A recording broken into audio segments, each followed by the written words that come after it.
Live scenes from Softball South Australia on beautiful Glenelg. It is the South Australian Softball Premier League round 9. Are we up to round 9 already? Beginning of December. It's the summertime.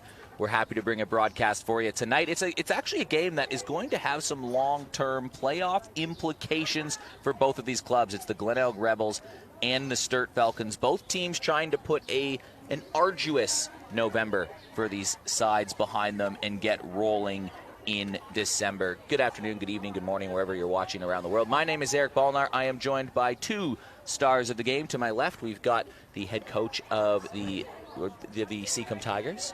We've got Bill Benedictson. Hey, yeah, good to be here. What's happening? Not too much. First time here for the season. Long-time listener, first-time caller. Long-time listener, yeah. First-time broadcast. I like it. And to the right, we have a calf coral medalist and the star of the Port Adelaide Magpies, Jess Golden. Jess, thanks for jumping on the call. I'm so happy I get to call a game with you and watch some softball on a beautiful. Thank you for having me. So this is an interesting one for both of these teams right here. We'll start with Glenelg. Now, in November, they were 1-4. They've had trouble scoring runs, but what team hasn't had trouble scoring runs in November? I feel like the pitching quality's been out of this world this season, but they're only on 6 points, and it's a team that was in the finals last year. From your experience playing against them, coaching them, Glenelg, they're in games. They're losing close games, or they're scoring runs late. What do you think that difference needs to be for Glenelg to kind of get over that hump? They're just getting that stability down, I think, is the thing. You know, they've got a new pitcher, and she's giving them a chance every game. They still bring a good batting lineup every night. It's just the stability, having consistent hitting, and I think their defense is probably one of the big things. Yeah, definitely to go off that, I would say consistency. I think Emily is doing great in the circle this year at the start of season. As long as Glenelg can have her back in the field, I think they'll be fine. Consistency would be a word that both these teams are looking for. Sturt, on the other hand, no, they were 2-4 in November. They had a loss to Seacombe, a win to Hills, lost to Walkerville, lost to Glenelg, win to West Torrens, and a loss to Hills. They're beating defending champions. They're beating one team and then losing to the same team later. They're losing close games. That Glenelg game was a crazy 5-4 game where they tried to storm back late, but they haven't really. Sturt, we're so used to watching them just get on a roll, and they're always in the top 4. We just haven't seen that this year from them. Right. Yeah, I'm thinking. I heard the other night that some of the batting averages on that Sturt team is just astronomical. Maddie Cameron, Belle White, they're hitting the ball, they're hitting home runs, balls leaving the yard, but they're not getting all the victories you would expect to go with all that. A few key players out for both of these teams, so there's a couple B-grade call-ups on both sides. We'll get to the lineup in the moment, but you can see this woman standing in the circle. Right now, it is Zolly Adams. She's got some experience pitching in the U.S. college system at Quinnipiac University. She's come back here. She hasn't pitched the Lions' shares of innings this year, 16 2/3 inning, a 6.29 ERA, but when we've seen Zolly at her best, she has been a player that has carried them deep into the playoffs, and she's a difficult pitcher to face. Absolutely, yeah. She doesn't have, I would say, as much speed as the all-around competition, but her ball moves so much different than everybody else's. Yeah, I find she's pretty good with the location. She's always in and around the mark. Changes speeds, good effect, and I think that's probably the secret. If she can change speeds and at the right times and get the hitters off balance, she'll have a good night.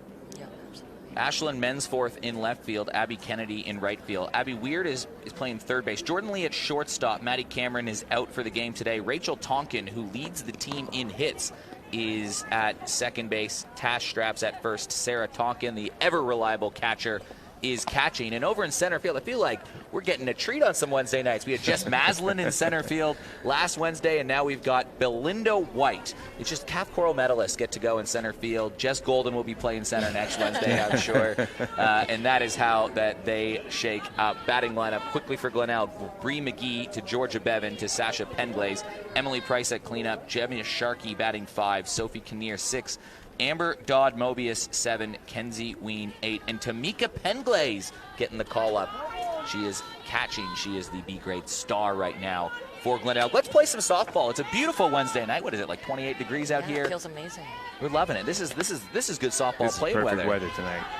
How many times are you down here on a Wednesday night where you're just like, oh, dear Lord, needing the 6 jackets? And, yeah. Right. I'm in shirt and a T-shirt, and you got sleeveless over there, Jess. I know. What I am I got sunburn doing? at work today. What's wrong with me? I'm in the long sleeves, but we're good to go. Bree McGee leading things off. 0 for 10 on the year. Hasn't been in the lineup as regularly as she probably would like so far, but it's good to have her back in some consistent form, and they're going to need her if Glenelg are going to make a push to the finals. They are sitting at the bottom right now, but they have 6 points, and they're only 5 points back of Sturt, who are in 4th right now. So the best way to gain on the team is beat them. Beat them. She's going to put the ball in play over to third. Abby Weir. Nice. And you put the ball in play, and sometimes good things happen. Yeah, that's exactly what happens. Yeah, Bree's always a good contact hitter. She's a good leadoff. She got wheels, and I think that's all she does here. She just waits for a pitch that she can handle, and just as you see here, the look ground ball. Abby Weir, chance at it. It just didn't come up as she was hoping, and then tips it past Jordan. Georgia Bevan batting second in this lineup. She's 4 for 12 on the season. Had to battle some injuries, had to battle some work commitments. I mean, being involved with the AFLW is a big deal in this state. Yeah, we didn't have her in the lineup, I think, the first time we faced them, but she might have been back the second time. But she's got a runner on base. And she's going to try to lay down the bunt, and that one just skips, hops, jumps, and it's foul. So Zolly Adams in this circle. No Ollie Durham tonight. That's another key out. They've been kind of sharing the Lions' bulk of the work here. Tash Straps could be in the mix as well to pitch tonight, but you'd think that this is just going to be Zolly's game, right? Right. Yeah, especially if she can keep the ball moving. They look to put it down again. Sturt always just seemed to produce these 16-year-olds out of nowhere that all of a sudden become pretty dominant in the Premier League. Zolly Adams was no exception to that. She pitched a couple years as the ace of the staff and then went to college. Now she's back. As this is grounded over towards third. They get, they could have got one, but the throw a little bit wayward, I think. And the runner had already retreated back, and that is a bit of a miscue for Bree McGee. Let's take a look at what happened here. Let's go look at the replay. Interesting scoring play here. Yeah, she did. So ground ball, she just threw it across and off the glove, and she had her head down when she slid and did not see it. And then it's a 9-6. So it's a 6-4-9-6. 6. Report out. Is that what it is? The coaches, look at the coaches so it goes, feverishly trying to tell her get back on the base. Is that what it was? Jordan Lee, 6 to Rachel Tonkin, but goes through at 4, over to right fielder 9, and then back to 6. Chaos. Yeah. That's a colorful putout. This is right back to the catcher, or the pitcher rather, and Zolly Adams. So 2 are down. So good job from Zolly Adams to settle down after allowing a leadoff base runner. Yeah, absolutely. Get out of that little momentum scare there and get back on track. Yeah, both hitters swinging over the ball and really trying to pound it into the ground, but that one just didn't go very far. Definitely catch a break on that out at second. Well, Emily Price, who just finished her college season leading into this Australian season, she has had a very good start to her South Australian career. Not only is she pitching, you'll see her in the circle tonight as a lefty, but she's 8 for 23 this year with a homer and 8 RBIs. Yeah, she has a lot of power.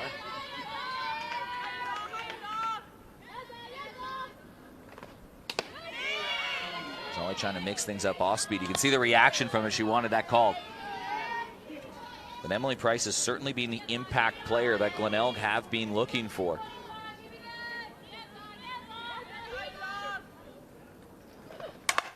Grounded towards the left side of the diamond. This might cash in the first run. A hard charge around is Bevan.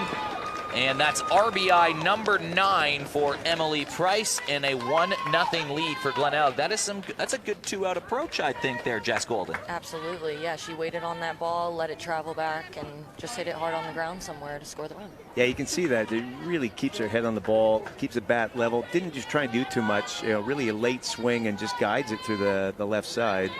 A little bobble and left, it made it a no play at home. Well, shortstop we've just seen for so long be patrolled by Belinda White. Obviously, Bell, there's going to be some family additions for Bell, but she's not playing shortstop this year. Maddie Cameron has been in that spot. So a little bit tricky. I mean, how important is that consistency from a shortstop, just in general, having that same person patrolling? You see Brie Marcelino there, right? That's an easy lineup fill out for Ben Lucas with Port Adelaide, absolutely, right? Absolutely. Yeah, we're obviously not going to put her anywhere else. So, yeah, she's our best bet right there. So, yeah, it's nice to have somebody consistently staying at the same position, especially all season. So, Gemma Sharkey, formerly Cochrane, and married right before the start of the season.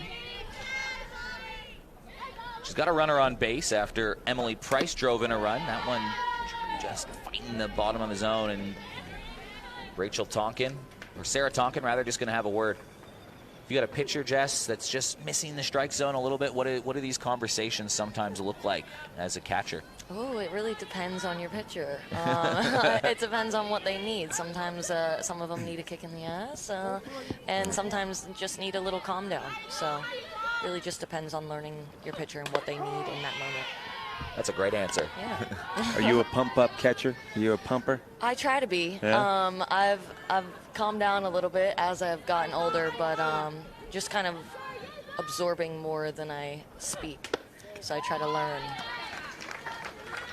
Well, a walk, and now there's 2 runners on base. So Glenelg, who haven't been scoring heaps of runs lately, they lost 3-0 and 4-1 in their most recent games. You'd have to say it's a bit of a win here, considering they the mistake they made there early and got that out, and then they battle back and they get themselves a run, and they're in position. They scored another one here if they can get a knock. And Kinnear, she can swing the bat, so they've done well to overcome the mistake. Didn't let it kill them. Hit over towards the right side, a good pickup from Tash Straps. And I think in this inning, Glenelg put more balls in play than they did versus Walkerville the entire game on Saturday. They were struck out 19 times by Taylor Cotto. That was the ending number. Wow. There was a lot of strikeouts. Yeah. Yeah, I think they started the like game it. getting the first 6 batters struck out. Then Taylor allowed a base hit. Happens. Yeah. And then, struck out 8 batters in a row just to follow that up. And then all of a sudden it was the 3-0 game. And they were still in it. They were still fighting to the end. But, yeah, I mean, a lot more balls put in play in this inning. Yeah, but I feel like people are having that trouble. Trouble with Miss Cottle this year? Yep. She is, she's averaging well over 10 strikeouts a game and 19 in that one. Yeah, she's over 120 strikeouts for the season now. Already, wow. Good for her. She's got a 60 strikeout lead. Yeah, it's pretty crazy. Right, we've only seen Walkerville once, so. You'll look forward to that one. Luck of the draw, yeah. Well, this woman in the circles had a really good year, too. Emily Price, she's pitched 52 of the 57 innings for Glenelg this year. Jade is still recovering from an injury, but she's got a 3.42 ERA. She strikes out she struck out 56 batters in the 52 innings, so over a strikeout an inning, but a lefty. We don't see too many lefties in this competition. No, we don't, and that is our biggest competition as a lefty myself. Once you see it coming in from that side, like it's already going to the outside corner of the plate. Most pitchers throw lefties outside, but if you can get that curveball to move over there and finish on the outside corner, I mean, a lot of umpires call it as well, so pitch to look out for. This top of the lineup for Sturt that she'll be facing has been tremendous, especially Sarah, Rachel, and Belle. So Sarah Tonkin, 11 for 27. Rachel Tonkin, 13 for 30. Belle, 9 for 27, and a Kath Coro medalist.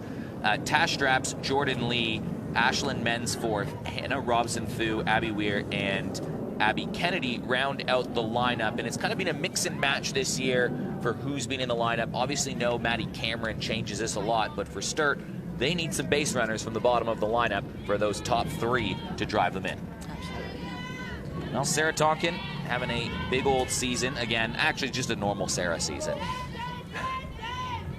5 extra base hits as well of the 11 hits, but only 3 RBIs so far. Rachel Tonkin, she leads the team in hits. I think she's 2nd or 3rd in the competition in hits this year. And she's only got 1 RBI to her name. So it sort of shows the kind of traffic that they've had when they've been up to bat. And you can make it hit number 12. Trying to catch up to her sister, and that gets all the way by the outfield, and Sarah Tonkin is flying around second. She's going to stand at 3rd, and she thought about it for a second. She had a glance to see how that throw was in, but a bit of a misplay in the outfield. gives Sarah Tonkin the window she needs, and she can fly to third. Wow, she really got that. I mean, that misplay, I mean, that thing was past Benglaze before she even got 2-3 steps. So she really hit that on the button. Yeah, that's a great way to start. And Sarah's one of the fastest when she gets up to speed. I remember doing testing at the start of the Open Women's there, and her first. Oh, and we can score. Yeah, that ball slips away, and that was an easy score. And just 2 pitches, it's a triple, and then a pass ball, and it's 1 run. She's so fast, she scored before I could finish my story about how fast she was. Yeah, she was telling herself, if it gets behind, I'm going. Yeah.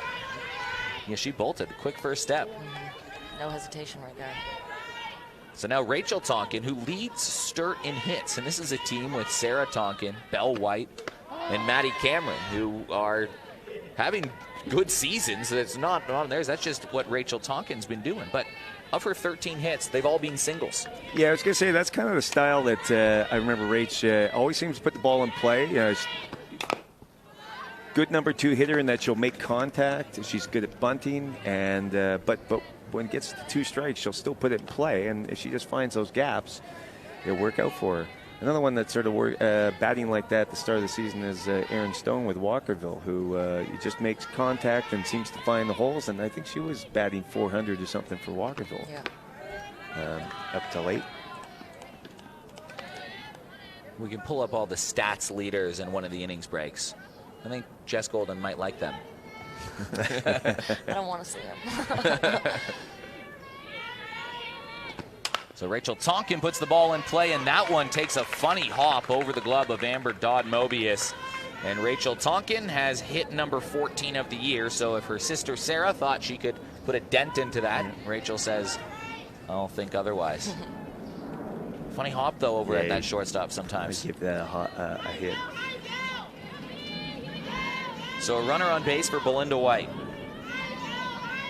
9 for 27 on the year, but she's got 8 walks as well. So her on-base percentage is at 500 on the nose. Flip a coin whether she's getting on base or not here. Well, you know Belle's a good hitter of the ball. She's probably looking to take something to the right side here too. Just move the runner along. Wouldn't be surprised if she lays down a bunt. Because she'll do whatever it is for the team. They're none out at this point. Bunt situation, why not? Can you attack Belle differently, knowing that she doesn't have the protection of Maddie Cameron kind of behind her in the lineup? A little bit, yeah. Obviously, Maddie, is going to hit her around if Belle gets on base. Whereas when you don't have her in the lineup, maybe you could play with her a little bit more, throw more inside pitches, see where it gets you. Yeah. So she showed bunt there, but I think there was just a cover and a steal because she took off right away. A bit of a bobble in behind, too, for Penglaze. But Tamika Penglaze is the call to kind of help out the side tonight. Not the regular catcher for this Division I side, as this is a fly out over to shortstop. Courtney Shepard out today as well. So Tamika Penglaze. That said that she asked her to help, and Tamika said, absolutely, I will. So Tamika Penglaze, this is her first appearance in A grade this season. Penglaze name, a pretty well-known name in general around the South Australian softball community. Yeah. But a runner in scoring position and 1 out for Tash Straps. And how good is it to see Tash back in playing softball again? Yeah, absolutely. Had a year off. She's going to poke one over towards Gemma Sharkey. Year off and health battle, and but it is very good to see her back. And so she just slided right back in at first base there. Long-time Stars player. Yeah. Just a little out in front of that one. It's like I think Emily changed speeds on the last 2 pitches. I want to say Belle got a pitch that was slightly off speed, and that one too. You can see she was too far in front. Yeah, I agree. They've been swinging early in counts. Yeah, aggressive early. I mean, most of the time they're putting the ball in play, so can't complain. Well, pitchers are going to try and pitch from the front, so if you're confident, it's a good swing from swinging Jordan. early. Beautiful swing. Yeah, there's a lot of batters that won't swing at the first pitch on principle, and some will, and I just think you can't waste a good pitch. If you know the strike zone and you know what you like to hit and it's there, it doesn't matter which pitch in the count it is, hit it. Well, she knocks one towards center field. Georgia Bevan tracking back and makes the play. Wow. Staring straight into that sunset directly west. She'll make the play. I think it's a good sunset, too, just quietly. Yeah, it's very good. Playing pretty shallow. Got under it. It gave her time to get back, but she just kept going. Kind of like you think you're there, and it keeps drifting just a little bit. The wind not really blowing at the moment, so it probably just carried a bit more on her than what she expected. Maybe Yeah, good I think Lee just got under it. home run hitting night, maybe? There was a couple last Wednesday. Well, oh, my yeah, goodness. That was chaos. That was launch pad night. The wind was blowing out. Yeah, we talked about those stat leaders. We'll get into that in a second because the Arkaba Hotel, that's where I'm going on Saturday, by the way. Oh, yeah. I'll hang around there. They're going to have the super screen up. They'll play the broadcast from down here at softball on their super screens. They've got the big comfy chairs. They've got the kitchen. They'll have the test match on that you can enjoy. They'll have some ABL baseball on. Screens everywhere, don't they? Yeah, they'll have everything. They'll have baseball, softball, and cricket. All the bat and ball sports all on one Saturday afternoon in a pretty good kitchen. You been down to the Arc yet? I haven't yet. Yeah, go to I drove Sporties. past it on my way to work the other day and was like, oh, That's the that's place. it. Yeah. It's a legit sports bar. We're talking like North American legit styles, Okay, not like okay. the Don't tempt me now. Yeah, yeah, no, it's pretty good. Well, it is a 1-1 game. Sarah Tonkin tripled to help set up Sturt's run. Glenelg, well, Georgia Bevan was cashed in from Emily Price. Now we get to see how the bottom of the lineup will function. Amber Dodd Mobius, Kenzie Ween, and Tamika Penglace. Key for me, though, today is which of the bottom of the lineups will step up today. Just 3 hits combined from these 3 players on the season at the bottom of Glenelg's lineup. And it's not too different, just a handful of hits, 4 hits combined from the bottom of the Sturt lineup on the year. So something's got to give for one of these teams. Yeah, absolutely. I mean, you can always count on the beginning of both lineups to hit those people in. So as long as those people at the end of the lineups can just get on base, we can rely on the top. What's you saying about 7, 8, 9? 7, 8, 9, get it done. That's how games are won. It's such there a was simple something. game. I could have sworn there was something there, so thanks for It's an easy strategy. Tell me that one again. Yeah, let me write that down. 7, 8, 9, get it done. Well, I mean, you've seen it over at Port Adelaide for the last few years, right? Yeah, that 7, yeah. 8, 9 part of the lineup has been setting yourself up pretty good. Yeah, definitely. Amber Dodd Mobius, just a few games this season. Just staying alive with that foul tip. She looks after the first couple pitches, she's settled down a little bit in the box here. But just enough to stay alive with that.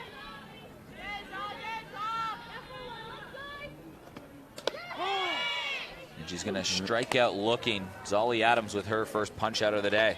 Yeah, that was a beautiful change of speed. I think we just got her freezing in the box. Yeah, replay here. Talk about replay. Yeah, just looked like it was heading high, and it just dropped in there. I love Sarah's reaction on that, too. You can just see her say, yes, with a big smile. Yeah. She catches the ball. That's some energy from the catcher. Yeah, absolutely. Kenzie Ween, one of the newcomers to Glenelg this season. Kenzie Ween's traveled around a little bit in the softball circles.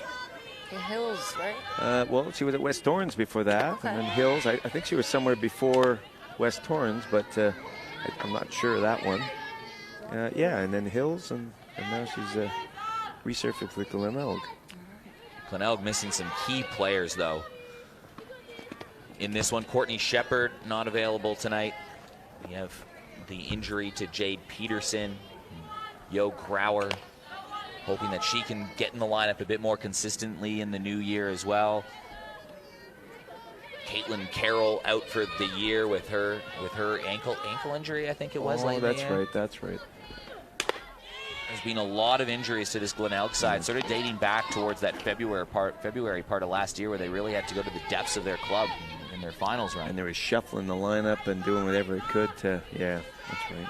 Miss Sydney Horton will be back as well after Christmas. All right. That's right, so they're missing a few players. Yeah. Knocked to the left side. There's a base hit from Kenzie Ween. It's her 3rd of the year. Well, there's that 8 part of the 7, 8, 9 equation. So if They avoid the double play. Bree McGee will have an opportunity with a runner on base at the top of the lineup. He's got a good pitch on the inside half there and just threw the hands at it. Clean single to left. So 1-out single.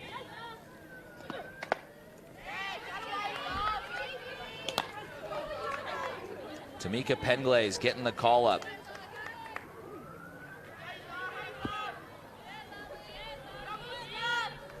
Has a runner on base. It is a good top of the lineup. Bree McGee, Georgia Bevan will put the ball in play. So can she move her over into scoring position?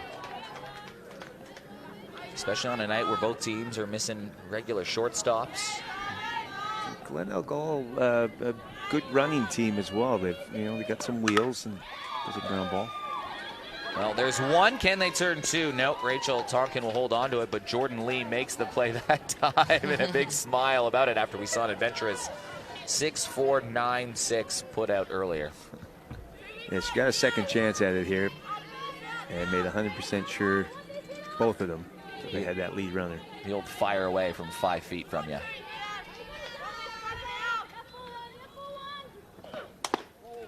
Penglaze stands on first. Bree McGee. Well, ground ball to third last time, just off the glove of Abby Weir. Important game for Glenelg. They're 5 points behind a final spot, but the 5 points they are chasing is this team right here in Sturt. 4 points even. Yep, Sturt with the win tonight. They'll leapfrog Seacombe and move into third. They're in fourth at the moment, and they'll move up by 1 point. West Torrens also playing on the backfield right now. And West Orange against Walkerville, if they win tonight, if West Orange win, they'll also move up level with Seacombe's points at, I think we're on 11. So 12. Yep. 12, sorry. Don't want to short us a point. My team will be on the horn. Look, it's lighting up right now. One mistake and they'll let me know. Yeah, this is the first window of the season. There's a chance to really see a gap in a few different areas. If Walkerville win, they go 5 points clear at the top, which will be one of the biggest gaps that they've had all season.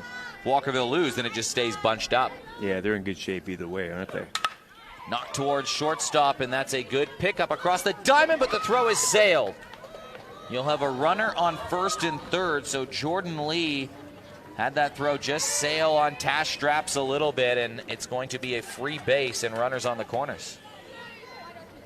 Yeah, it's an unfortunate error here. I think she maybe just had a little bit of a look and then just and sailed it across, like possibility of going to two, and then just should have just came up and fired. But yeah, I think she did a good job staying down on the ball. Just probably didn't set her feet right.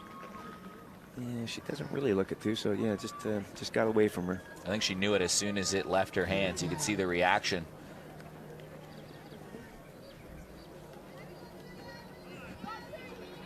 And there's been a few different changes this year, right? I mean, you've had Belle White's played some first base as well. Yeah, and Maddie Cameron is short, which hasn't done in a long time, but she has before. Yeah, that lineup consistency. Not quite there. Either way, Georgia Bevan, who already has a run scored today.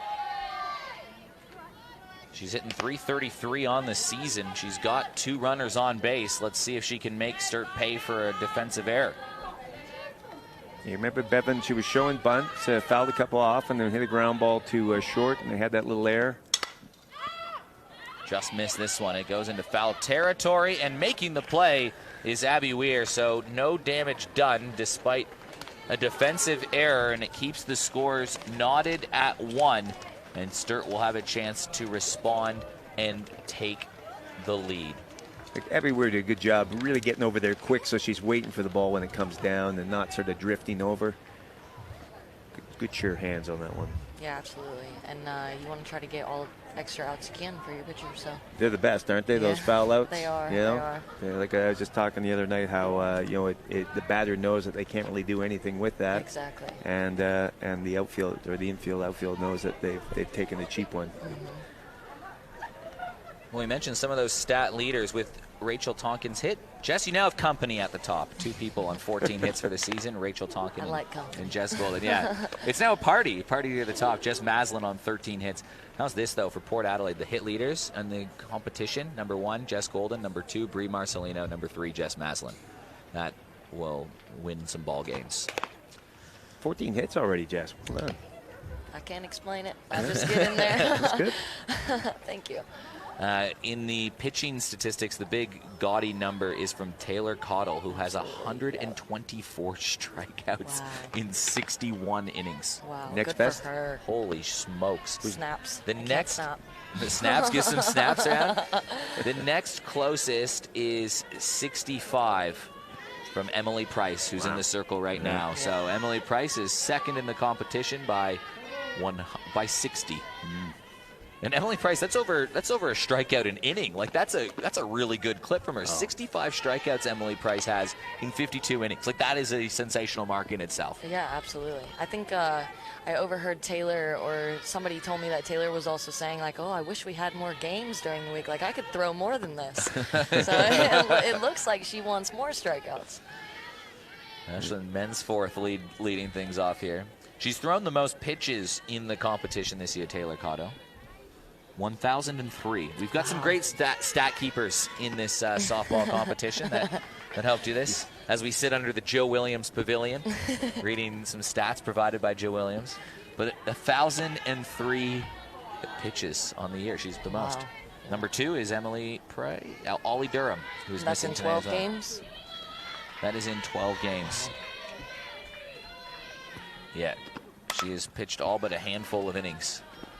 Mensford just doing enough to stay alive here. Had a bit of an awkward swing before, but fouled that one off, so have another shot at it. And Mensforth is played in 11 games this season.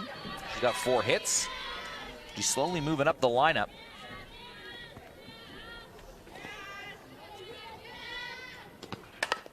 Knocked towards the right side. It's a tough play. And at that point, Sophie Kinnear was just desperately trying to grab the softball, and instead a leadoff runner for the second inning. This one from Ashlyn Mensford. Like Mansford just pulls the hands through, gets the fat part of the bat on it, directs it to the right side. Kinnear gets a glove on it, then gets a bare hand on it, and both of them are a bit slippery. And didn't really come up with that one, but a good piece of hitting by Ashlyn. Hannah Robson-Fu.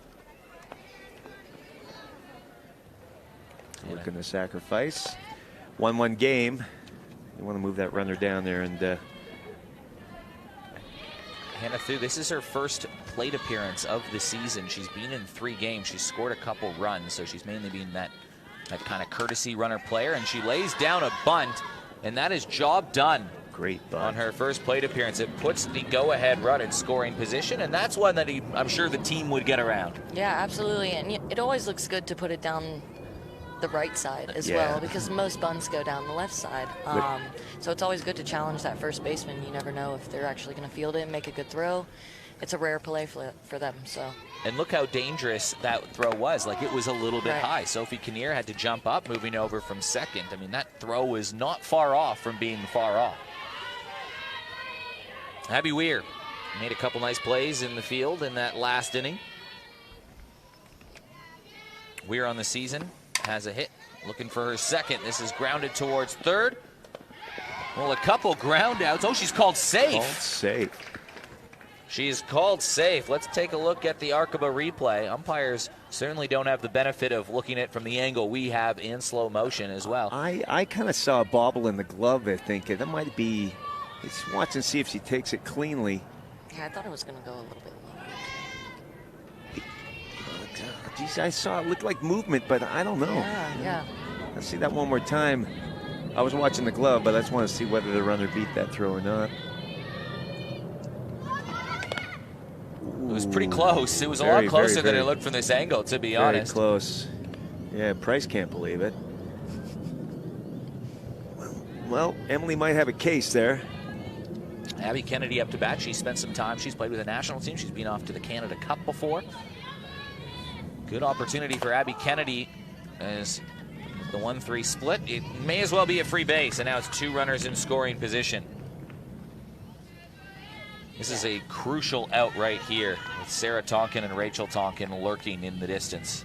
I think if Abby can just tell herself not to do too much, just base hit, bring the runners around, she'll do fine. Keep it simple. Yep. Emily Price, 65 strikeouts in 52 innings. A strikeout would be the handy out right here.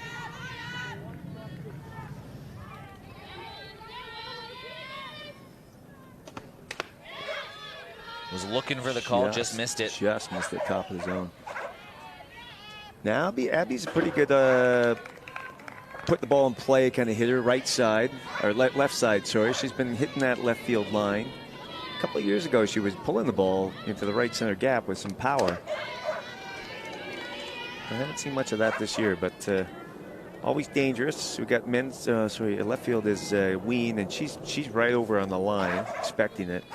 Center field hasn't come across with her, so Kennedy hits the left center gap, and it could go to the fence. And a swing and a miss, and that is exactly what the doctor ordered. Only 2 out. Catcher had a bit of a moment. Been there, so. Yeah. I feel you, girl. Sarah Tonkin comes up to bat. Would stop the ball from being put in play, kind of saves a run. Yeah, and that's just a big out right there. I mean, it's easy to get confused almost. And now they're going to intentionally walk Sarah Tonkin. To bring the tying the hit leader up. To bring the equal hits leader. Yeah. However, a swing of the bat here could give Sturt the lead on the scoreboard of this game, and Rachel Tonkin the lead on the Premier League hit list. There's a lot on the line here in this at-bat for Rachel Tonkin. Bit of a calculated gamble here. You know, you've got she's the hit leader, but like you said, they're all singles. Yeah, now you got any base you could play that. Well, Sarah Tonkin ripped a triple in her first at-bat. Hit it hard. And now it does put the force out at any of the bases. Rachel puts the ball in play, so defense got to be ready. Definitely some speed on the bases as well, so if everybody can just get off the base right as the ball is hit and get to their next bag. Get that next bag, and Rachel had a single last time. Where did that go? To left field? Or just to left field, just through, yeah. Okay. Split the gap between short and third. This one fouled off herself, and she's got to shake that off. Rachel had a 3-hit weekend on the weekend. Now we got 2 strikes, and as you were saying, Jess, the runners can not necessarily go, but if they see a swing or a hint of a swing, they can take off with confidence that she's gonna put this ball in play, maybe. Price trying to get another punch out. Rachel Tonkin up the middle, and a great trap and a race for the bag, and she's out. Sophie Kinnear traps the ball and hustles to the bag, and it saves a run. The force out works, but that was a gritty play. I love it. Yeah, way to hang on to it. Great hit up the middle. Good glove work, and I think she wants to flip this and then thinks, I'll just jump there. And wow, and then crashes into Dodd Mobius at shortstop as the runner crashes into her. Right. I think when she took it out of her glove, she realized, oh, the runner's a little bit too close, so I'm going to have to take this myself. Yeah, and took a monumental leap at the bag. Don't know if that tipped the glove or not, but look, a great play to stop that getting through, because that looked single. That looked like it was going to find its way through. And nope, I'm not going to throw it. Well, keep in mind, at this point, too, there's a runner rounding around third with 2 outs, as you've seen a scramble towards second. That saves 1 run for sure, maybe saves 2, and had that been a safe play at second, then Belle White would have been up to bat with a couple runners on and a lead, and now Belle White will come up to base, or to the plate, rather, with nobody out. That's a huge momentum-turning play from Sophie Kinnear, and it's just a little bit of guts and grind right there from her. Yeah, I mean, Sophie obviously knew where she was going with the ball if she got it, so that's all you can ask for from your fielders. And look, that's the kind of game we expect with Glenelg and Sturt. You know, I was lucky enough to call a few of them last year, and they're always close. They're always some fight back. You know, Glenelg always does something to get the ball in play, and what happened there? Sash get clipped on that first pitch. Yep. And she's holding her just lower ribs. There, top of the ribs. Those sting. Yeah. It's not fun to get hit there. It looked like a glancing blow. It didn't stick, you know? Yeah. The worst is when that ball hits and falls straight to the ground. You know the Absolutely. batter's worn it. Emily Price, first pitch swing, and it just drops into the outfield. Runners on first, runners on second. Emily Price, who helped get herself out of a jam in the last inning, is now on base for the second time today. She's already got an RBI. Yeah, again, not doing too much, just looking for a base hit, looking for a gap. Yeah, it might have been Right in there. a slight mishit, like either it sounded like the handle or off the end. Yeah. You see it again, but I think it was off the handle. Yeah, I think she wanted a little bit more of that, but she'll take the gap. Oh, yeah, take the hit. 9 RBIs leads the team. RBI leader for the competition this year? Any guesses? Maddie Cameron? Jess Maslin. Yeah. Jess Maslin. She's got a lot. Absolutely. 15. Oh, yeah, runs. Wow. Got to think about the runs Port Adelaide scoring there. She's played 11 games. Wow. Yeah, Jess has been pretty automatic this year. Nice change of speed on that. And a nice looking pitch, but didn't see where that location was. Second time through the lineup right now for Zolly Adams is Gemma Sharkey up to bat. She walked her first time. Now Sharkey should be looking to hit this at the right side. Goes Or up the middle. the middle. Runner will be held up. So a hit by pitch and then 2 singles. And now Sophie Kinnear, who made that run-saving stop at second, is going to come to the plate as you take a look at the Arcaba replay. She'll come to the plate, and she's got an opportunity to really make a case for herself. I've got a nice little voucher here for Sparms for the player of the game. Sophie Kinnear can add to the resume right now. We're early days. It's the 3rd inning. But, resumes start to build. Yeah. Big chance here, It's about the whole game. Yep. Yeah. Big put out, and you come through with a clutch hit now. So what kind of conversations would be happening in the circle right now? Well, I'm thinking, we got none out. They're going to have to play anything you get quick at home. They're going to try and take that run or runner off the board. But they also got to know that if they can't make that play, if they can't throw home and they have to force it, they got to take it out. You really want to start making sure you get outs here. Yeah, absolutely. And obviously somebody has to score more to win the game. But it looks like they've made the decision. They've got the left side up. Jordan Lee very, very short. Rachel Tonkin back. So imagine right side ball. Well, she's coming forward now. I was going to say it looked like on the right side they were going to give up the run and take the out. But now they've all come forward. So. Yeah, and honestly, that's a good call by Justina. Most of the balls that Glenelg have hit tonight are on the one hop here. left side. Yep.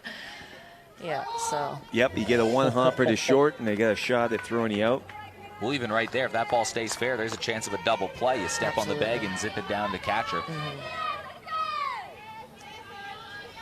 And I think knowing that Sarah has an arm behind the plate, too, to get a double play somewhere, whether it be back to third or back to first, is always good to know as well.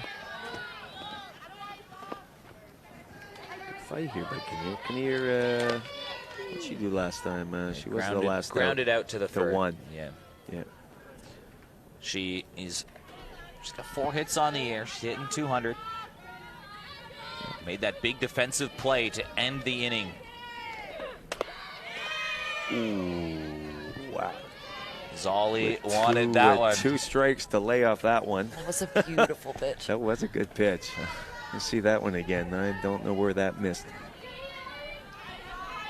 Bases loaded, nobody out. Now let's make it full. Why not? After she just missed on the 1-2 pitch. Here's a look at that pitch from 2 pitches ago. Maybe just in. Maybe just in. I think Sarah maybe just turning her glove a little bit more for that inside, just to sell it. She made a long jump in, like a long way in. So, how much as a catcher do you work on that sell job? I'm daily. Those little basics are really just the most important part of the game. So they're the 1%ers there. Yeah, absolutely. Get that call. Ooh, and way to be patient. Well, payoff for Sophie Kinnear, who laid off that pitch, or wasn't called inside, and it's going to equate to a run. So Glenelg back in front, and the bases are still loaded. Now, 7, 8, 9 comes up with bases loaded, nobody out. Amber Dodd-Mobius, Kenzie Ween, and Tamika Penglace. What can the bottom part of the lineup do? And a big hack. Come up hacking. She's not going to waste it there. That was a great swing. Obviously, that's not what you want by your pitcher to walk in a run, but I think Zolly's doing a great job keeping her composure as well. And you could say that, a couple of those pitches could have gone either way. Yeah, so absolutely. Gutsy pitch, unlucky not to get the call, and the game of life. Nothing's fair, is it? Knocked up the middle. Adams. Oh, she sails the throw. It'll cost a run. And an unfortunate error from Zolly Adams, and I think that just released a little bit quicker than she would have liked. You'll see it on the replay. Just gets it, and almost like I got too much time, and just flips it. Too much time is probably the way to... It's almost more beneficial for a pitcher to just toss it underhand. Yeah, because they're so used to throwing, every single ball like that. Ground out again. Here's a throwback home. Nice. There's a Tonkin to Tonkin connection, so they get the force out. They did well on that one. Rach come in, gets it very quickly.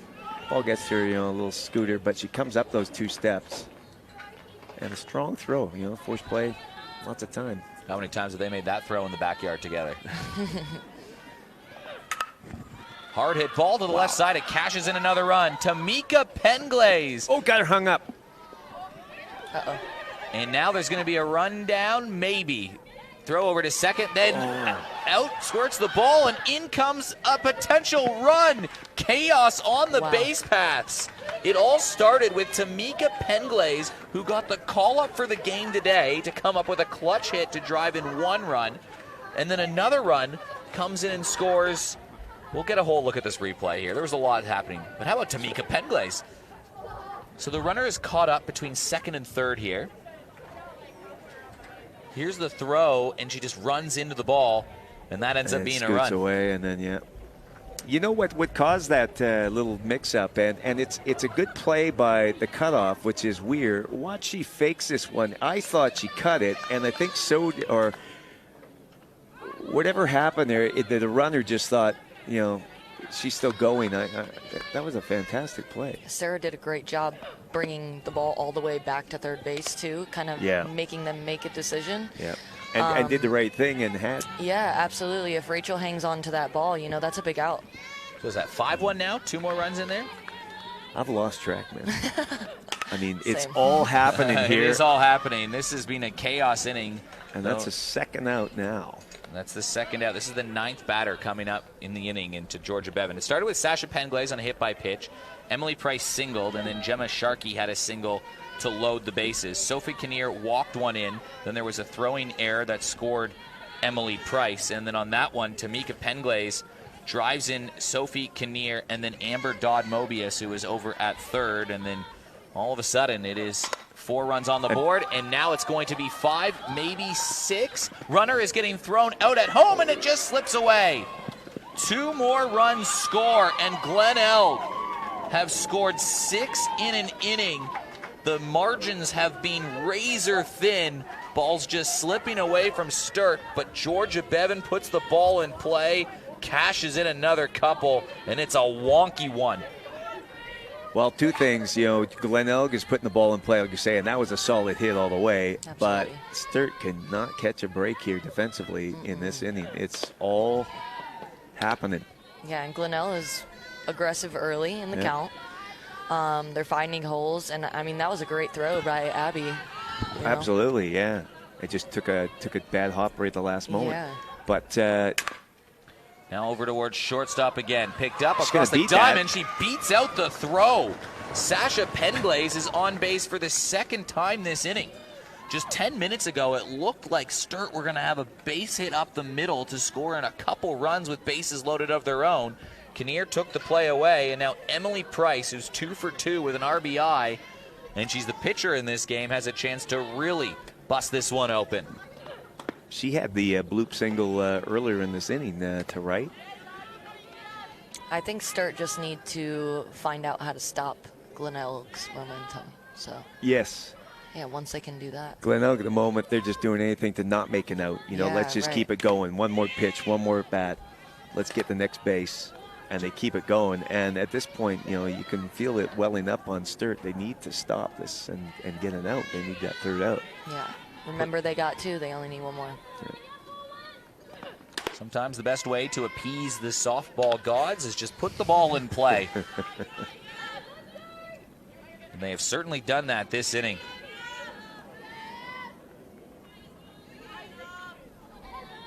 Nine different players have put the ball in play. A few have had different base hits in here. I'm counting 1, 2, 3, 4, 5 hits in the inning. There's been a couple errors. There's been a hit by pitch. But you put the ball in play. Sometimes magic happens. And walked it. Yeah, the bases are loaded again. Gemma Sharkey. Well, she was the first out of the inning on the base pass, though.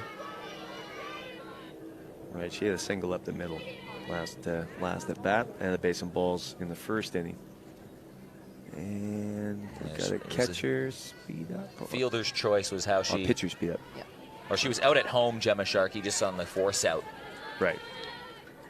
For the first out. So, I mean, not as bad. If you're the first and third out, that one you can probably live with when you had a single to drive in a run. She'll take that any day. Another hit by pitch and another run. It's an RBI. Yeah, yeah. Any way you can for your team, really. Painful one, but yeah. And we're only in the top of the this is the top of the third inning. 3. I think we're going to have a pitching change here. This will be the 13th batter that'll come to the plate. This has been as big as an inning as I've seen Glenelg score in a long time. In a season, we were talking about runs being at a premium because the pitching has been, so good. The batting has been really good here, and then some unlucky. They've scored chances. 9 runs in their last 4 games combined. In their 3-game losing streak, they've scored 5 runs total, and in this inning, they've scored 7. That is a market correction for Glenelg with their run production. It started with the hit by pitch to Penglaze. Then Emily Price and Gemma Sharkey had singles. The walk to Kinnear scored the first run. Then there was an error on a ball that was put in play that scored the second run. They did get a force out at home, and that seemed to settle the ship a little bit, but another throwing error, and then Tamika Penglaze drove in a couple runs with a single, and some more errors and hit by pitch, and 7 runs on the board. This will be batter number 13 of the inning. I think we got Eleanor Morris coming in. That's what I have heard from our scores. Let's see what we got. I don't know if she's pitched this year. Senior in B grade. But she hasn't pitched in A grade. It's only been Ollie Durham and Zolly Adams who have pitched in A grade this year. So her A grade debut. For Ellie Morris. Things have blown up quickly. Who would have thought? 8 runs on the board. Eleanor Morris. Elizabeth Morris, I think, is up to bat, is the pitcher. Sorry. Elizabeth. There's 2 Morrises on the bench. Yep. I was wondering which one. Okay. You have Eleanor and Elizabeth. Both are E. Morrises. Both are E.L. Morrises, actually. How do you get that sorted on the jersey? They go E.L.I., E.L.E. But Elizabeth Morris, Lily Morris. Lily Morris. And Sophie Kinnear is up to bat. She had a walk earlier that helped bring in a run. A very colorful scorecard. RIP to the scorers. Beautiful scorebooks over to the left of us. That is a frustrating one. And she's going to crunch run to the right field side. 1 run is in. Let's make it 2. Can we make it 3? No, but it'll be a double from Sophie Kinnear, who had the huge play to end the second of the inning. She's walked. She's driven in 2 runs. That's 3 RBIs in this inning for Sophie Kinnear. This one off of a double. That's a good piece of hitting, Jess Golden. Yeah, it definitely is. I think Abby did a great job cutting it off, too, and not letting it get to the wall. But, yeah, I mean, they're cracking it. Yep, didn't try to do too much. Got the bat up there nice and flat. Just drove it into the gap. And you're right, Abby got there very quickly. Otherwise, that gets the fence. They score one more. Absolutely, yeah. Another RBI for Sophie. Yeah. 9 runs in the inning.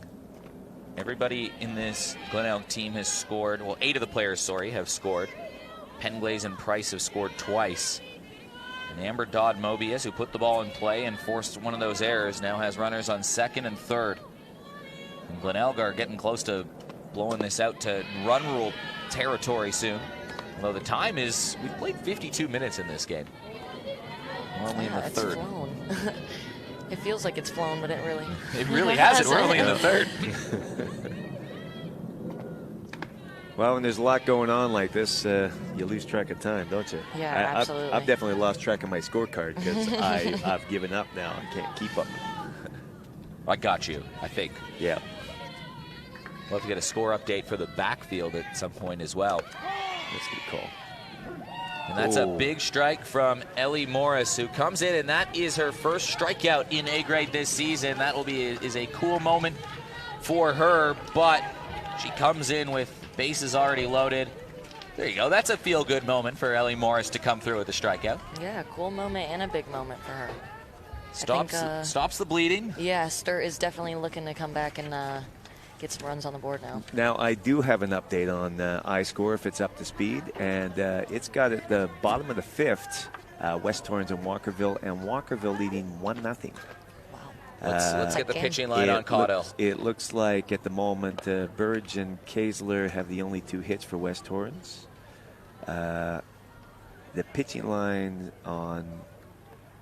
A quiet one for Caudill today. Caudill at the moment, 8 Ks. Yeah, only 8 Ks. And 2 hits. Only 8. 5 innings, 2 hits. And the 1 run is Sophie King had scored the run. Looks like Ellie Smith had, Georgia Mason had the RBI. So, yep. And so they've only had as well. That game will be ending soon, though, if it's in the bottom of the 5th, and we're at. That game started at 7:30. Yeah. So that'll be pretty much time of game. And Walkerville look like they're about to move 5 points clear at the top of the table. Talia Sutton versus Taylor Caudill. So that'll be news to the ears, though, of Sturt and Glenelg. West Torrens are at 10 points, and it looks like they're going to stay there. Just on the outside looking in, Sturt with an opportunity to provide a little bit of distance from themselves in West Torrens. That won't happen if the score holds here. But Glenelg, they would have been cheering for a West Torrens loss and them to take care of business today, and you could have a bunch of teams bunched up. If these scores hold, it'll be 4 points separating 3rd and 7th. It is anyone's game right now as Belle White steps up to bat. Well, softball's a funny game of momentum, and there is a alternate timeline right now where Rachel Tonkin had that hit up the middle go through, and Sophie Kinnear maybe doesn't make that difficult play, and Sturt would have had 2 runs on the board, and Belle White would have been up to bat with runners on and a chance to make a big impression. We could have been looking at a 4 or 5-1 scoreline in another world and just no momentum on Glenelg's side. Instead, it's gone the other way. Yeah, that's a turning point. You're not wrong. Now, Bell twice here called a little time and just making sure. Emily's on the rubber very quickly. Swings at a pitch upstairs. It's a drop 3rd strike. Penglaze down the line. And Emily Price is having herself a nice game as well. Just the 1 run allowed, and that will be strikeout number 2. That one a big one against Belle White. Yeah, chased up high a little bit, and even though the catcher dropped it, Penglaze did well to corral it, make a good throw. Tash Straps.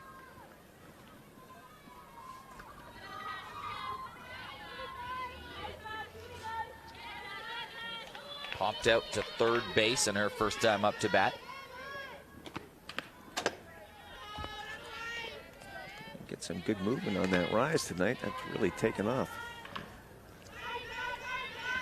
I mean, a totally different situation than the last time she was up to bat. It was bases loaded, 1 out, and a bit of a stressful environment for Emily Price. And they ended up not allowing any runs at all. Base hit up the middle for Tash Straps. Wow, Tash answers back. That was a good piece of hitting. Yeah, it was. Pitch before up and out of the zone, and then she gets one, just gets the bat on it, drives it up the middle. And might have a, oh no. that's going to be, runner. That's the other Morris. That's going to be a substitution. That's the other E.L. Morris. So Eleanor Morris steps in. Lily Morris right now is pitching.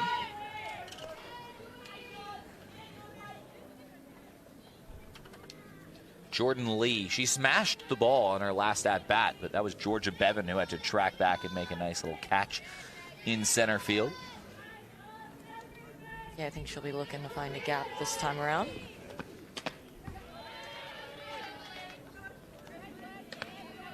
Swing and a miss. Only a couple more weeks until the Christmas break, and then we don't play ball again until February. Then things get chaotic in softball land in South Australia. There's a lot of games every week, then it's a sprint to the finals, and then the finals are always fun. Such a big break in the middle of prime ball weather, you know? And she hits another hard hit ball over to right Going field. back. Sasha Penglaze almost made a terrific catch.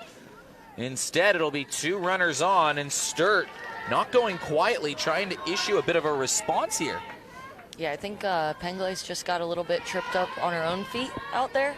And then obviously it falls into the glove, but just pops out at the last second. So I think she got under it, but was just kind of moving a little bit too much and fell out of the glove. She did well to turn facing it. You know, the ball does twist going right-handed batter to right field, and did well, and then just didn't squeeze the glove. Yeah. Right. The runners did well because, Morris there gets part way, and it looks like a catch, and she might turn and run back to first. She actually was smart enough to continue on to 2. Right, that's a hard read as a runner. Yeah. Just under this a little bit, it's into foul territory. Last time these teams played, Glenelg had a 5-0 lead going into the final inning, and then Sturt scavenged together a chunk of runs and actually had a chance to win the game late. They lost 5-4. Yeah, once Sturt get their Gets momentum away. too, Yeah, they're there's tough no to stop. stopping them. Yeah. Like an 18-wheeler going off a cliff when they get Right. going. So now 2 runners in scoring position. Well, Sturt hasn't quit. Yeah, they're still answering back here. Mansford had a hit to the right side last time. I think the one that went off of Kinnear, and she double clutched on it, and Ashland beat it out. So she's looking to do the same thing here. Hit ball to right side, put some runs on the board. And she's trying. If you're just joining us, it's a 9-run top of the 3rd with only 1 extra base hit to account for those 9 runs when 14 different players, well, 14 players, not different players, 9 different players, but 14 batters came to the box in the inning. That's the difference. Hugging Right down the line. line. There is an RBI. It could even be 2.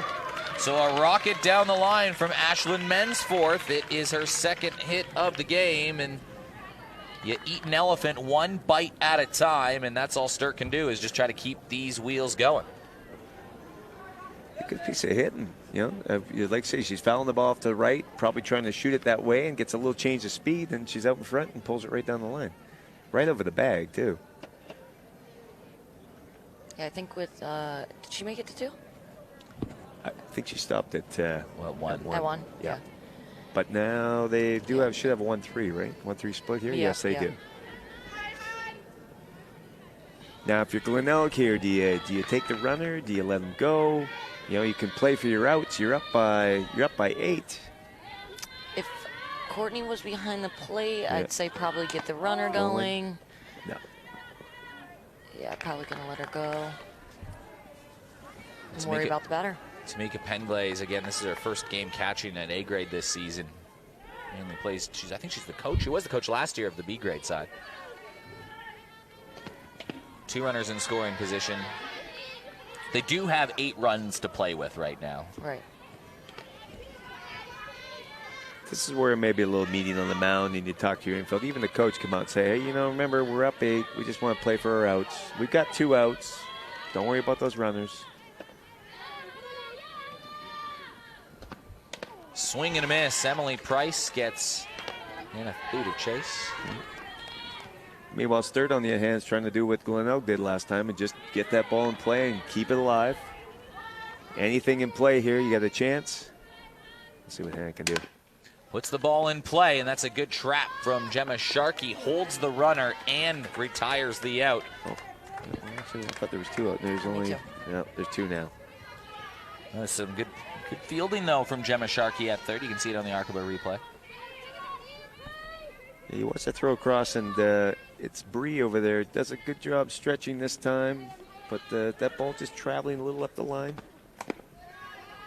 Abby Weir needs a base hit here. 1 run in the inning so far for Sturt, but Glenelg scored 9 in the top part of this inning. So 1 run won't, well, to say the least, won't be enough. Ball in play. It's knocked down by Bree McGee. And Glenelg can see just the 1 run. And they are well and truly in command, up 10-2. Well, we might not even have time for them to even get to the run rule territory. What is it, 10 after 4? It's, yes. 7 after 5? We won't even get to 5 innings because we're going to the 4th right now. Going to the 4th. Well, Jess, you are with Port Adelaide and you're running some holiday clinics. I understand we've got the Arkaba up here. Mitchell, maybe we can get the flyer up there of the holiday clinics coming up here. And Jess, you can tell us what's going on in clinic land. Yeah, so last year, my partner and I put together a camp called Adelaide Goes Global. We got all the imports that were currently in Adelaide to work the camp as coaches. So basically anybody from the Adelaide community could sign up, whether it was softball or baseball. We did it at West Beach last year. It was a great turnout. We probably had about 55 to 60 kids, so we're looking to do it again this year. Hopefully make it an annual thing if we keep coming back. But yeah, looking to get some more kids out this year. We have some of the same coaches, some new coaches. So it's always about, I'd say, 18 to 20 coaches that really come to Adelaide between softball and baseball each year. So it's really good to get them all out and faces from all different clubs. Yeah. I love, you got Reagan Diaz there. Who wouldn't want to be coached by Reagan Diaz? Right. Kenzie Ween leads things off. I love 2 things about, well, I love a lot about that, but I'll call out 2 things that I love about that. One, I love that it's baseball and softball coming together. I feel like often in this sport we have people that are baseball, softball. I'm a baseball and softball guy. Right, so I feel, you don't have to pick. You don't have to pick. Like, everyone can come together, and I love that you kind of merge that together and even gets kids that play baseball and kids that play softball meeting each other because they're all part of the same community. But the other one that I love about that, and I always notice it on those posters, is the student.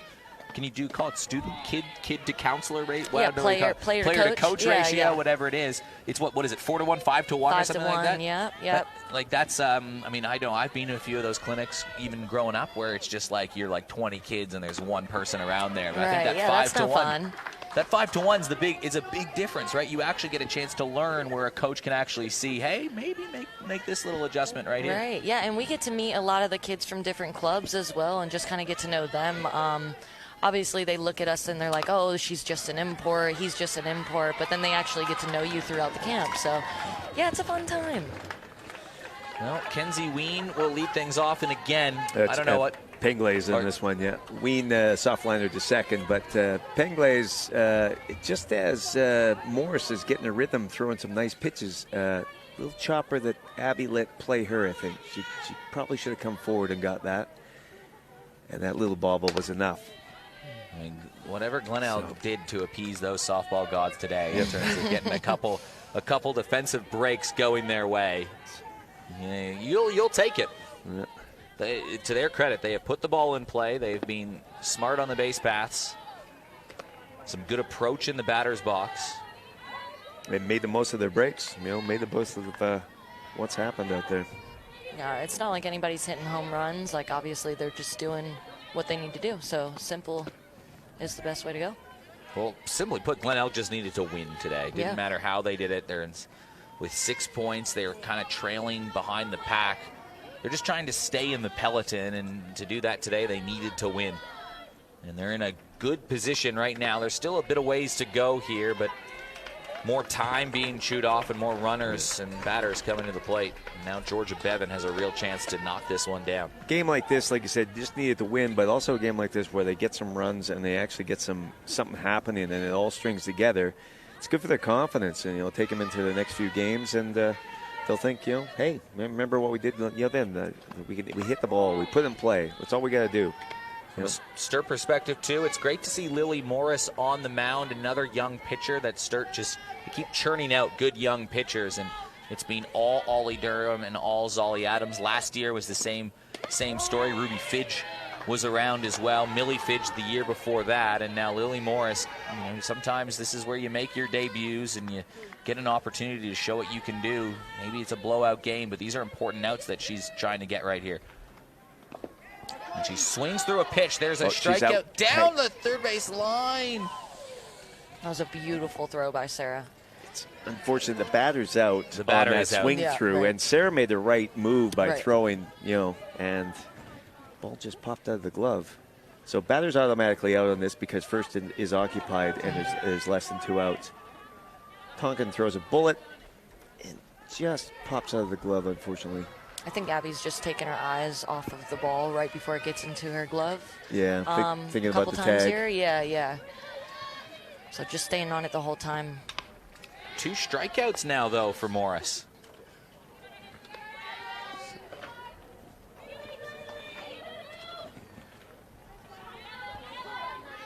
Sasha Penglace. Trying to put the ball in play again. That one just fouled away. This is year number 2 of softball, of Adelaide Goes Global. Yep. And year number 3 of yourself and Sammy Stegert being in Adelaide? Yep, absolutely. Hopefully we'll make it a 4th next year. That's the plan? Adelaide people love to hear that. Yeah. No, we love Adelaide. Absolutely love it. That's why we keep coming back. But, yeah, it's just such a good community. And obviously, with the camp, we had a really good turnout last year. It was our 2nd year around. Now it being our 3rd, we just have so many more connections. So I'm really hoping it's a even better turnout this year. There's only one thing better than people who were born to Adelaide, and that's people who chose Adelaide.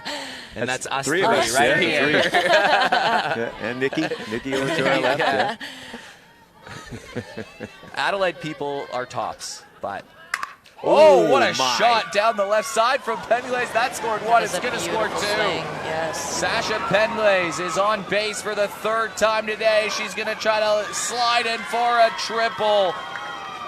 And on a night where it's been singles and balls in play, Sasha brings the boomstick and scores another couple runs. My goodness, that ball was smoked. Just look at that pitch location, because Morris had been kipping the ball really low. Sarah going down the block a few, and I think that's just up a little bit and in, and she got it all. She really hit that on the button. Right, yeah, it's all about timing there. Yeah. She was just waiting for that pitch. Yeah. Takes a good swing at it, gets all of it. Just over Mensford's head. She was in a little bit, and yeah. Yeah, great job running as well. Good Great slide hit. in the 3rd. And now this officially moves them into 3 outs away from securing the win. They would have to retire them in order with 10 runs after 4. 12-2, my goodness. A lot of runs have been scored. In a short amount of time. In a very short amount of time. Just getting the word from Jill Williams over here to my left that Ollie Durham's with the Australia team playing Chinese Taipei or Chinese? In the exhibition. In the exhibition, and that's why she's not in town. That's pretty cool. As Sasha trots home. 13-2 for Glenelg. Everybody has scored in this game. Every single person. Sasha Penglace has scored 3 times. Tamika Penglace has scored twice. Good day to be a Penglace. And Emily Price, she's got 2 hits, an RBI, and a walk. I'll run through some stat lines in the break because the 3 of us are going to have to choose the Sparms player of the game. Thank God, because I was going to. Hit up the middle. Should be retired, and it is. So that will retire the side. So Okay, for Glenelg, we've got Bree McGee. She's reached twice on air. She's walked. She's scored. Georgia Bevan, she's had a couple RBI. She's had 2 hits. Sasha Penglaze, hit by pitch. She's had a single, a triple, and she scored 3 times. That puts her in consideration. Definitely. Emily Price, she's only allowed 2 runs pitching throughout all of this. They've scored 13. They Right. could have scored 10 less and still been in the lead. Right. Emily Price, so she's got 2 hits. She's 2 for 3 with a walk and scored twice. Gemma Sharkey, hit by pitch. She's walked and she's singled. She hasn't been out. She's also made a couple nice plays at third. So Sparms, you see it on screen there, those sun protection arms that look pretty cool. Someone's going to get a voucher for them. Were you looking at one? You're like, am I wearing one now? I need it from today. Got sunburn. Well, that's why you have Sparms, Jess Right, Golden. I know. Sophie Kinnear, she's 1 for 2. She had that double that scored 2. She also had the walk. Remember, she laid off that pitch. That inside pitch. She extended the at-bat, works an RBI. So she's got 3 RBIs today. Amber Dodd-Mobia, she's scored once. Kenzie Ween, she is 2 for 3 with an error, scored once. And then Tamika Penglaze is 2 hits, I think. 2 hits. No, fielder's choice. Yeah. A single and an E5. But she also has an RBI in her first one up here. For me, I think it's got to be Sophie Kinnear or it's got to be Emily Price is probably who I'm circling. Those are the ones I'm circling too. Sasha, great hit and great triple, but very late in the game and it's kind of already done. I shouldn't take anything away from it, but that's a tough call. I think the turning point was that Kinnear play and then that inning that followed. But Emily Price pitched very well and has really kept Sturt out of it, hasn't she? Well, let's see what Emily Price does in this inning as Abby Kennedy swings to the first pitch. What about you, Jess Golden? How do you see it in terms of some Sparms candidates? Well, I absolutely love when players put their body on the line, no matter if it's a very important game or not. So I think that play by Sophie at second base just really kind of ties it all together for me. I think she did great in the box today, and then obviously in the field as well. So. Yep, I wouldn't argue that. Well, I mean, we still got 10 minutes to go, or maybe just 3 outs to go. We'll I think we go down for an interview as well after the game. You want to go do the interview, Jess Golden? Sure. We'll have Jess Golden go and interview. That's a good choice. That's a good choice. Interview Sophie Kinnear, and in one of the least climatic Sparms player of the matches we've had this season, to be totally honest. You got the face to be in front of the camera, Jess. I'm good. I'm good from being behind the microphone and behind the camera. A strikeout for Emily Price, who's having just a reliable day. I mean, she's had 3 strikeouts, but credit to her. I mean, the big inning was that second inning. It was runners on first. It was bases loaded, 1 out, and she got the strikeout of Abby Kennedy, and then they chose to intentionally walk Sarah Tonkin. And then they got the ground out to Rachel Tonkin. Now, it was a great play that helped that, but that's some moxie there in the circle from Emily Price today. Yeah, absolutely.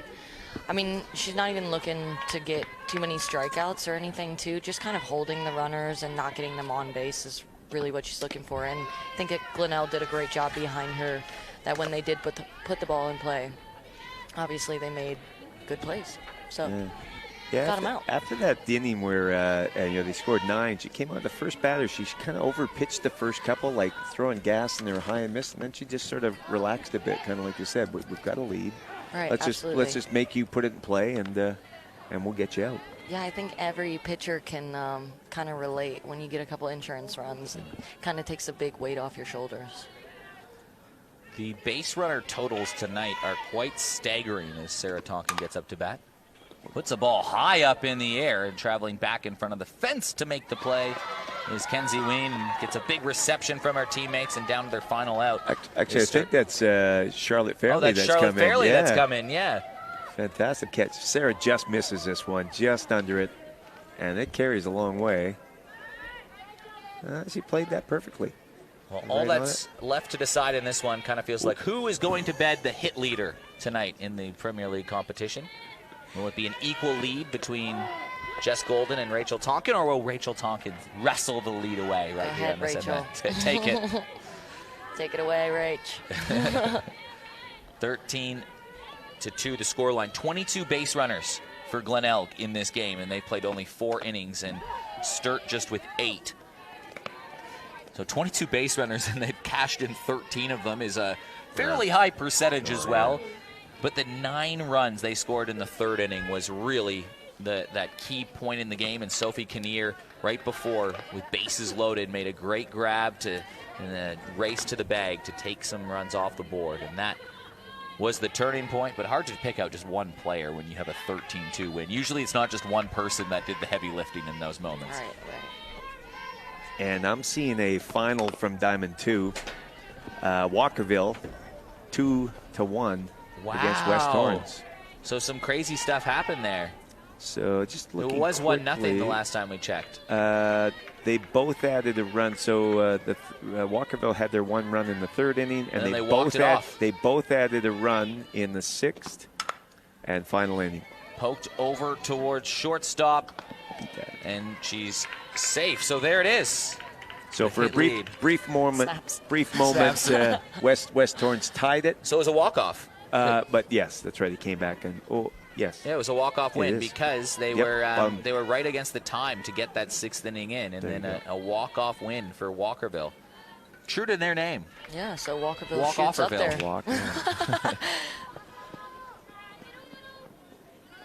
19 points for Walkerville. Wow, there's I mean, Sturt were in the finals last year, but Seacombe, they weren't. Seacombe and Walkerville are 2 teams right now in the finals of the season we're in today. And it was that are in a top 4 spot right now. Sophie King hit a single. And now a belting shot from Belle White, and it goes over the head of Georgia Bevan. There's 1 run, and now there's a runner in scoring position to extend the game. So maybe this isn't over quite yet. Because if Tash Straps can cash in Belle White, we'll keep playing. Yeah, and Tasha's had some pretty good hit balls tonight. So Belle really gets all that one. And Bevan went back and thought she was in the right spot and just hesitated, and the ball kept carrying. Like she stops here for a moment and just missed. 13-3 we score right now.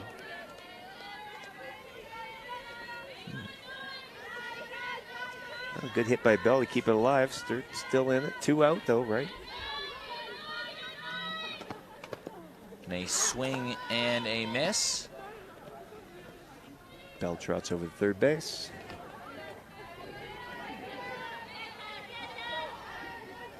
Tash Straps has a hit in this game. She had one in the 3rd. Later scored.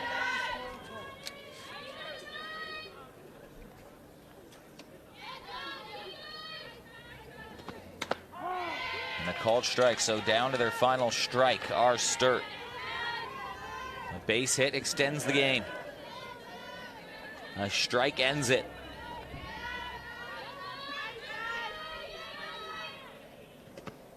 Swing and a miss. Penglaze scoops and fires down the line.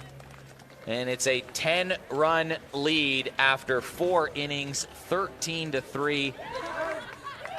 That will do it for us. So a big win for Glenelg, and now we're going to send you out there to go grab Sophie Kinnear. Okay.